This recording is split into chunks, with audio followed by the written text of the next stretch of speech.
আসসালামু আলাইকুম আলী ভাই, কি খবর? হুজুররা কি ফতোয়া দিল? তালাক না গোলাম আজাদ? পেরেশান হয়ে গেছি ভাই, যতগুলো আলেমের সাথে কথা বলেছি সবার ওই একই কথা, হয় তালাক না হয় গোলাম আজাদ।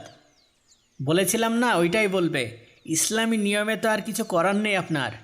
কিন্তু কেন ভাই, আমরা তো না হয় রাগের মাথায় বলে ফেলেছি, এখন কি এর থেকে বাঁচার কোনো উপায় নেই? এই জন্যই তো বলে রাগের মাথায় এসব বলতে নেই। জানেনই তো, স্বামী স্ত্রীর সবচেয়ে বড় শত্রু হলো শয়তান, আর রাগের সময় তো মানুষ শয়তানের দখলে চলে যায়। জানি ভাই, কিন্তু রাগের সময় কি এগুলো খেয়াল থাকে বলেন? তা থাকে না, কিন্তু এই যে এখন পস্তাতে হচ্ছে। যাই হোক ভাই, আমি হার মানব না, আমি আরও বড় হুজুরের কাছে যাচ্ছি। আবার কোন বড় হুজুরের কাছে যাচ্ছেন? অনেক হুজুরদের কাছেই তো গিয়েছেন, এই শহরে তো এই আলেমগুলো ছাড়ার কোনো বড় হুজুর নেই।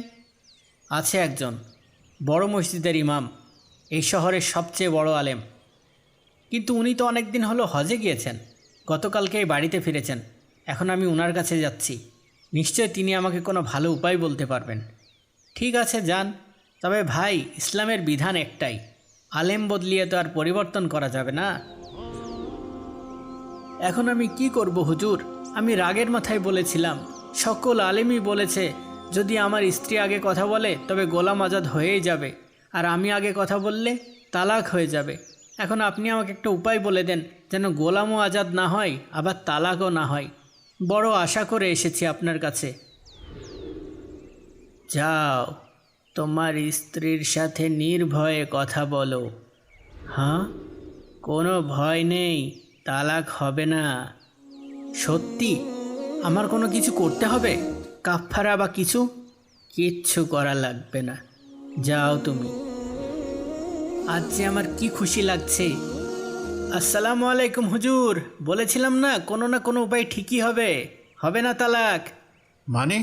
মানে বড় হুজুর বলেছে তালাক হবে না, কথা বলতে পারবো, আবার গোলামও আজাদ করতে হবে না। ইয়াল্লা, কি বলেন? এ কেমন ফতোয়া দিলেন বড় হুজুর? এ তো অবাক করা ব্যাপার। আমরা তো বড় হুজুরকে আমাদের ভিতর সবচেয়ে বড় জ্ঞানী ভাবতাম, সব আলেমদের চেয়ে বড়র মর্যাদা দিতাম। উনার মতো এমন একজন আলেম কিভাবে এমন জ্ঞানহীন ফতোয়া দিলেন? হ্যাঁ, ঠিকই তো। শর্তযুক্ত তালাকের ক্ষেত্রে যদি শর্ত পাওয়া যায় তাহলে তো তালাক হবেই। এখানে আবার হবে না কিভাবে, এটা তো বুঝে আসলো না। উনি যখন বলেছেন তখন ভেবেই বলেছেন নিশ্চয়। হুম, এটা তো কোনো ছোটোখাটো ব্যাপার না। হ্যাঁ, আর এমন না যে শুধু আপনার সাথেই ঘটে শেষ, এটা আবার যদি অন্য কারোর সাথে ঘটে তখন? হ্যাঁ, এই ব্যাপারটার একটা মীমাংসা হওয়া দরকার।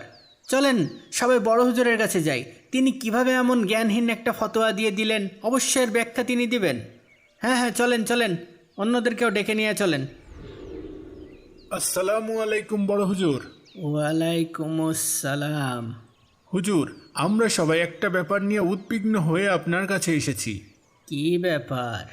শর্তযুক্ত তালাকের ক্ষেত্রে যদি শর্ত পাওয়া যায় তবে তালাক হবেই, তাহলে এই ব্যক্তির বেলায় আপনি কিভাবে ফতোয়া দিলেন যে সে আবার তার বিবির সাথে কথা বলতে পারবে, আবার তালাকও হবে না, যেখানে সে নিজের মুখেই বলেছে যদি সে আগে কথা বলে তবে তার স্ত্রী তালাক?